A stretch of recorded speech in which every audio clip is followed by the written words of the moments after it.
जीवन बीमा एवं IRDA अध्यक्ष के द्वारा लिए गए निर्णय के विरोध सारे संगठनों ने किया आंदोलन की घोषणा। बताते चले कि वाराणसी में 1 अक्टूबर 2024 को भारतीय जीवन बीमा निगम के अंदर हुए बदलाव के अंतर्गत बीमा धन 1 लाख के स्थान पर 2 लाख करना, अभिकर्ता का कमीशन घटाना, साथ ही पॉलिसी की आयु सीमा 55 के स्थान पर 50 करने सहित अन्य बदलाव अभिकर्ता के सारे संगठन को मंजूर नहीं। प्रबंधन अध्यक्ष भारतीय जीवन बीमा एवं IRDA अध्यक्ष के द्वारा लिए गए निर्णय के विरोध सारे संगठनों ने आंदोलन किया घोषणा किया। यह कथन है कि SL ठाकुर राष्ट्रीय अध्यक्ष all India life insurance agents association का आप केंद्रीय संगठन द्वारा जारी आंदोलनात्मक कार्रवाई के अंतर्गत भारतीय जीवन बीमा निगम मंडल कार्यालय वाराणसी पर उपस्थित थे। आप में मध्यावकाश में प्रदर्शन के पूर्व अभिकर्ताओं को संबोधित करते हुए 1 अक्टूबर 2024 को भारतीय जीवन बीमा निगम के अंदर हुए बदलाव के विपरीत प्रभाव संस्था, अभिकर्ता, पॉलिसी धारक एवं भारतीय अर्थव्यवस्था पर पड़ेगा, जिससे करोड़ों लोगों के समक्ष रोजी रोटी की समस्या पैदा होगी। बताते चलें कि आपने केंद्र सरकार के निजीकरण नीति की आलोचना करते हुए कहा कि इंश्योरेंस सेक्टर में FDI, GST, कर कानून सहित विनिवेशक की पहल के साथ ही निजीकरण के पहल की शुरुआत का संदेश सभी संस्था के लोगों को दिया था।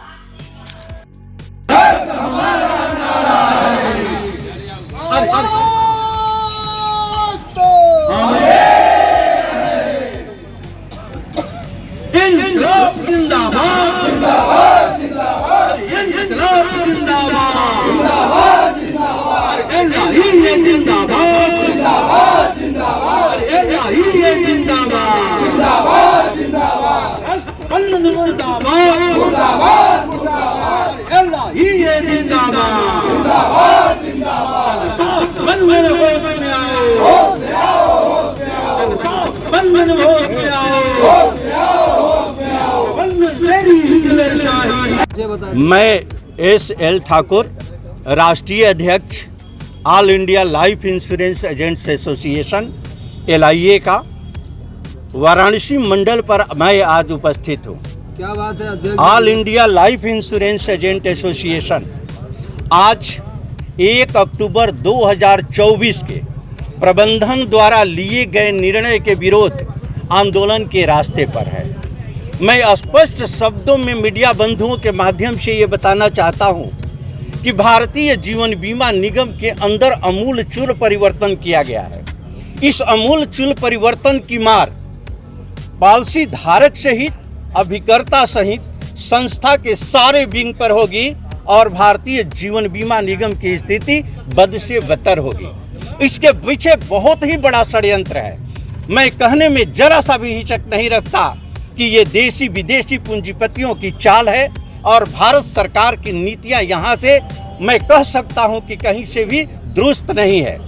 भारत सरकार भारतीय जीवन बीमा निगम की स्थिति ठीक दूरसंचार के जैसा बनानी चाहती है और प्राइवेट सेक्टर में इसे देना चाहती है। इसका षड्यंत्र शुरू कर दिया गया था FDI को ला करके इंश्योरेंस सेक्टर में, GST कर कानून को ला करके इंश्योरेंस सेक्टर में, विनिवेश को ला करके इंश्योरेंस सेक्टर में इसकी शुरुआत कर दी गई थी।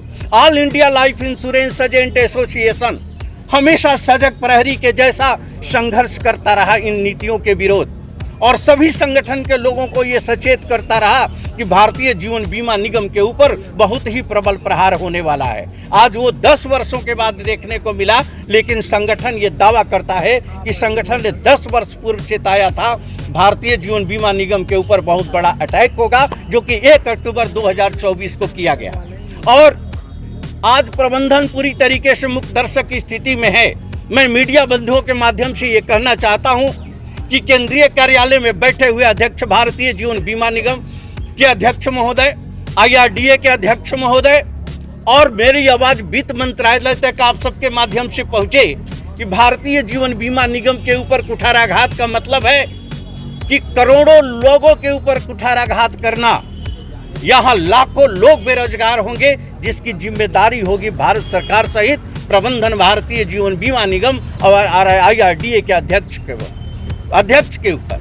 ये सच्चाई है, मुझे बताने में जरा सा भी गुरेज नहीं है कि ये परिस्थितियों पर नियंत्रण नहीं किया गया तो बैठ करके बंदरगाह के किनारे नीतियां बनाने वाले, IRDA के निर्देशों का अनुपालन करने वाले, सरकार के निर्देशों के अनुपालन करने वाले, कभी आपने ये सोचा है कि वो सुदूर क्षेत्र में रहने वाला पॉलिसी धारक, सुदूर क्षेत्र में रहने वाला अभिकर्ता अगर 1 लाख की पॉलिसी करके आता है तो कितनी मशक्कत करके वो 1 लाख की पॉलिसी लाता है। जीवन बीमा का कंसेप्ट था कि देश के नागरिकों के घर घर हम बीमा पहुंचाएंगे, बीमा का सुरक्षा कवच पहुंचाएंगे।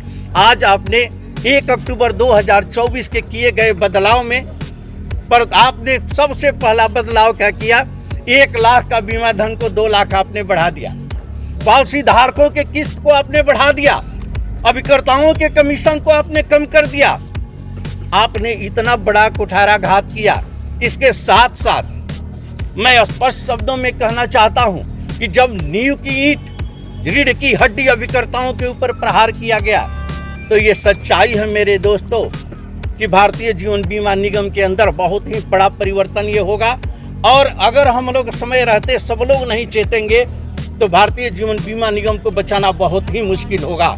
तो अपने हितों को लेकर के मैं आप सभी से अपील करना चाहता हूं और मीडिया बंधुओं के माध्यम से मैं संदेश भारतीय जीवन बीमा निगम प्रबंधन को देना चाहता हूं कि अपनी खामोशी तोड़ो। आप संगठन हो या पार्टी हो, चाहे राजनीतिक दल हो या सामाजिक संगठन हो, तमाम संगठन होते हैं, लेकिन संगठन के प्रतिनिधियों से वार्ता इग्नोर नहीं की जाती है। सभी संगठनों से वार्ता करना चाहिए और जिसके लिए नीतियां आप बनाते हो, अगर उसकी नीतियों में हिस्सेदारी नहीं होती है तो उस नीतियों का कोई मतलब नहीं होता। तनाशापूर्ण रवैया के अंतर्गत वो नीतियां थोपी जाती है, एक दमनकारी नीतियों के अंतर्गत, शोषणकारी नीतियों के अंतर्गत। आज all India life insurance agent association प्रबंधन को ये सचेत करना चाहता है कि चाहे संगठन जितने भी हो, आप कहते हो कि क्लास 1 से लेकर के क्लास 4 तक किसी संगठन को रिकॉग्नाइज नहीं करता, मैं दावे के साथ कहता हूं कि रिकॉग्नाइजेशन का अधिकार मात्र संविधान को है, तुम्हारी नियमावली की नहीं है। आज आपने यहाँ क्या किया? आज